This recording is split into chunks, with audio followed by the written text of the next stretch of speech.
Адам дегеніміз кім? Немесе не? Ал адамгершілік дегеніміз ше? Адамгершілік тек адамға ғана тән бе? Бүгін мен сіздерге осы сұрақтарға жауап іздеген фильм туралы айтып беретін боламын. Айтпақшы, бұл фильмде Райан Гослинг басты рөлді сомдайды. TikTok'тан эдиттерді көрген шығарсыздар. You look lonely. I can fix that. Blade Runner 2049 немесе қазақша ұстара үстімен жүгіру 2049 фильмі әрине біртүрлі естіледі, бірақ Google солай шығарып беріп отыр. Фильмнің басты оқиғасы жақын болашақ 2049 жылы орын алады. Бұл уақыт кезеңінде адамдар өздерінен аумайтын репликанттар деп аталатын жасанды адамдарды ойлап тауып, солармен бірге өмір сүреді. Репликанттар тура адамдар сияқты көрінгенімен, адамдардан күштірек әрі төзімді болады. Олар адамдардың шамасы жетпейтін жұмыстарды атқарады. Ескірген репликанттарды уақыт өте істен шығарып отырады. Бірақ бұнымен келіспейтін, бөлік шығаратын және де өздерінің құқықтарын талап ететін репликанттар да болады. Міне сондай репликанттарды тауып, көзін жоятын арнайы мамандық иелері болады. Фильмнің басты кейіпкері офицер Кей, солардың бірі. Фильм Кейдің айдаладағы бір фермаға келуімен басталады. Ол фермер Мортоның үйіне кіреді. Морто да сондай ескірген заңсыз қашқан репликанттардың бірі екен. Кей Мортоның көзінше тапаншасын үстел үстіне қойып, берілуін сұрайды. Бірақ Морто берілудің орнына шабуылдай жөнеледі. Морто тікелей офицермен қабырғаны сындырғанына қарамастан, Кей әлі де төбелесе алады. Кейдің осындай соққыларды көтер алғанын көрген Морто, Кейдің қарапайым адам емес, өзі сияқты репликант екенін түсінеді. Екеуі сосын тағы кішкене алысады, бірақ Кей Мортоны өлтіріп тынады. Морто өлмес бұрын, сендер ғажайыптың не екенін білмейсіңдер, сендер ғажайыпты көрмегенсіңдер деп айтып кетеді. Бірақ ол кезде біз оның не сандырақтағанда түсінбейміз. Сыртқа шыққанда Кейдің назары алдында тұрған өлі ағашқа ауады. Төбеде қалықтап жүрген дронға ағаштың түбін сканерлетеді. Ағаштың түбінен бірдеңе бар екені белгілі болады. Сосын Кейді лейтенант Джоши орталыққа шақырады. Сарапшылар жаңағы ағаштың түбінен бір бокс тапқан екен. Ішінен 30 жыл бұрын босанудан қайтыс болған әйелдің сүйегі шығады. Кей электрондық микроскоптың көмегімен сүйектердің арасынан тек репликанттарда ғана болатын сериялық номерді анықтайды. Алайда репликанттар бала көтере алмайды. Бұл мүмкін емес нәрсе болып саналады. Мұны көрген лейтенант Джоши бұл істі жабуға және де сол 30 жыл бұрын туған әйелдің баласын тауып, көзін құртуға бұйрық береді. Әйелдің ДНК-сы мен сериялық номері болса да, ол туралы ақпарат өте аз. Сол себепті Кей көбірек ақпарат үшін Уоллс корпорациясына келеді. Бұл Кей сияқты жаңа репликанттарды жасайтын үлкен корпорация. Бірақ ол мұнда да көп ақпарат тауа алмайды. Себебі осыдан 30 жыл бұрын жаһандық блокаут болған. Сол себепті сол кездегі репликанттар туралы ақпараттардың барлығы дерлік базадан жойылып кеткен. Сосын басты кейіпкер қарттар үйіне барып, зейнеткер офицерден оның бұрынғы әріптесі офицер Рик туралы сұрайды. Рик та өз кезінде репликанттардың ұстаушы болып істеген, яғни ұстара мен жүгіруші. Сыбыстарға сенсек, Рик бір репликант әйелге ғашық болып, жұмысын тастап кеткен. Қарттың болжамы бойынша, Рик бомба жарылған ескі қалалардың бірінде тығылып жатуы мүмкін. Осы уақытта Уоллстың данышпан ғалымы жаңа репликантты қарап отырады. Сосын оны скальпельмен өлтіре салады. Оның себебі репликанттар бала таба алмайды. Ал Уоллстың көздеген басты мақсаты осы. Ол адамзат баласын бүкіл ғаламға қоныстандырғысы келеді. Ал ол үшін репликанттар өздігінен көбейе алуы керек. Сосын ол өзінің супермодернизациялық адам өлтіруші репликантына 30 жыл бұрынғы репликанттан табиғи жолмен туған баланы іздеп табуын бұйырады. Бұл репликанттың аты Лав. Лав полиция айғақтар қоймасына жасырын кіріп, кезекшіні бір соққымен өлтіріп, фермадан табылған әйелдің сүйектерін ұрлап кетеді.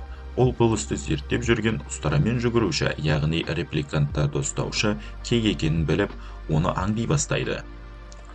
Кей болса бұл уақытта Мортоның фермасына оралып, пианиноның қақпағының астынан кішкентай баланың шұлығын, ал оның ішінен сәбиін ұстап тұрған сол кездегі тірағаштың жанында тұрған әйелдің суретін тапады.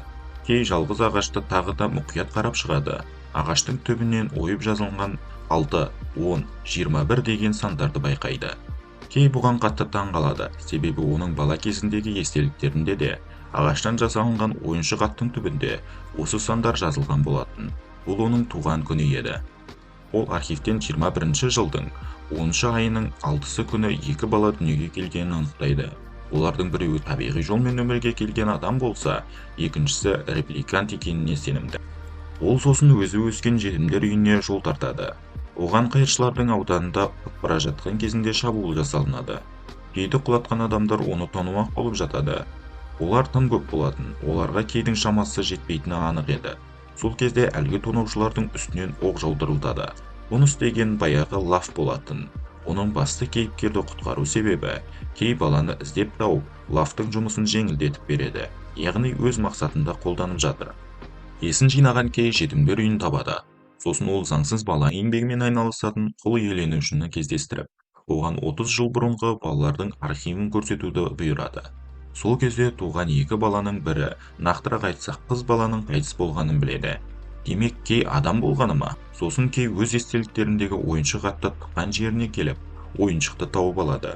Бұл мүмкін емес қой, себебі репликанттардың естеліктері компьютермен жасалынған жасанды болады. Сосын Кей өзін сол табиғи жолмен туған ғажайып репликант екеніне үміт ояна бастайды. Кейді жалғыз жүретін қарапайым робот сияқты репликант деп айту өте қиын. Оның жасанды интеллектке ие голограммалық қызы бар, және де фильм кезінде Кейдің ол қызды шынымен де жақсы көретінін түсінеміз. Бірақ мен ол қыз туралы көп айтпаймын, себебі кейіпкердің сюжетке көп қатысы жоқ. Видеоны көп уақытқа созбау үшін жасап отырмын. Егер бұл кейіпкер туралы көбірек көргіңіз келсе, фильмді өздеріңіз асықпай көріп шығуларыңызға болады.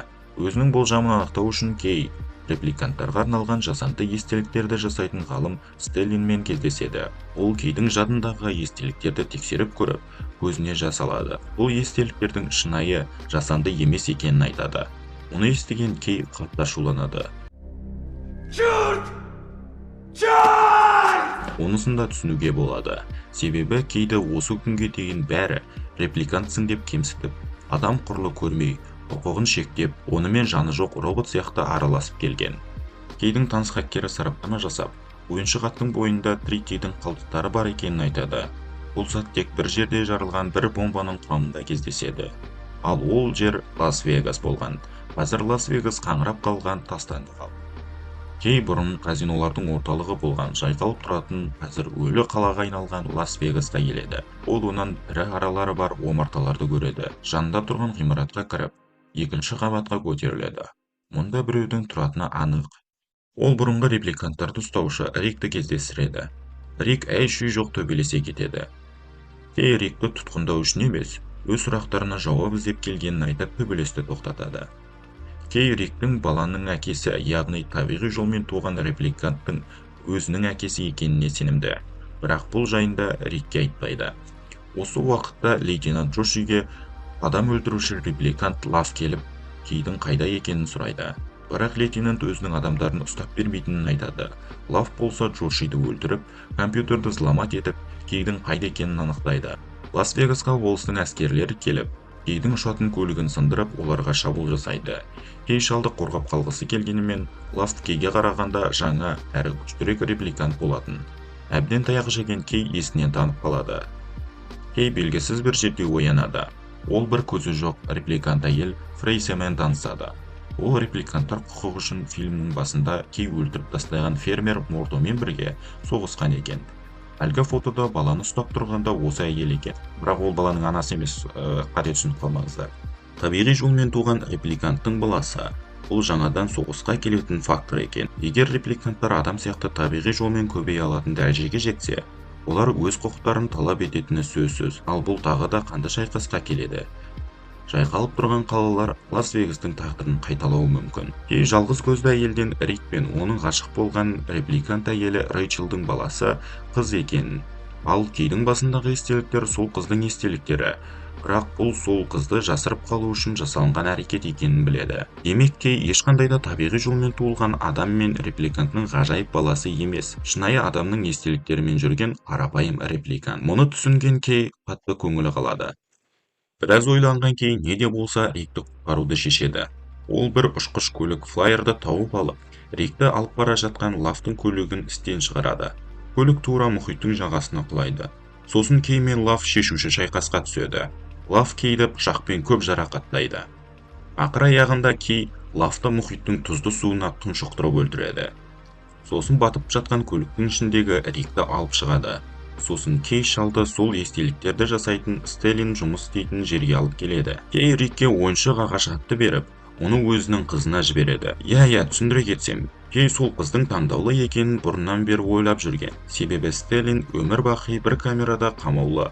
Сондай-ақ ол Кейдің естеліктерін көрген кезінде жылау себебі бұл оқиға шын мәнінде осы қыздың өмірінде орын алған болатын. Демек, осы қыз ең алғашқы және жалғыз әзірге табиғи жолмен өмірге келген жартылай адам, жартылай репликант. Әкесі мен қызы бір-бірімен кездеседі. Ал Кей болса, даладағы баспалдаққа шалқасынан жатып, бетіне түсіп жатқан үлпілдеген ақ қар жауған аспанға қарап істен шығады, немесе өледі. Міне достар, осындай фильм болатын. Кей қаншалықты робот сияқты жасанды адам болса да, көптеген нағыз адамдардың жасай алмайтын әрекетін жасай алды. Бұл фильм ерекше керемет сюжетпен немесе қызықты оқиғалармен есте қалмайды. Бұл фильмнің басты ерекшелігі оның философиялық мағынасы және де керемет жасалынған компьютерлік графикасы мен атмосферасында. Бұл фильмді көрген кезде өзіңді бейне бір болашаққа тап болғандай сезінесің. Бүгінше осы достар. Егер видео ұнаған болса, арнаға тіркеліп лайк басып кетулеріңізді сұраймын. Сау болыңыз.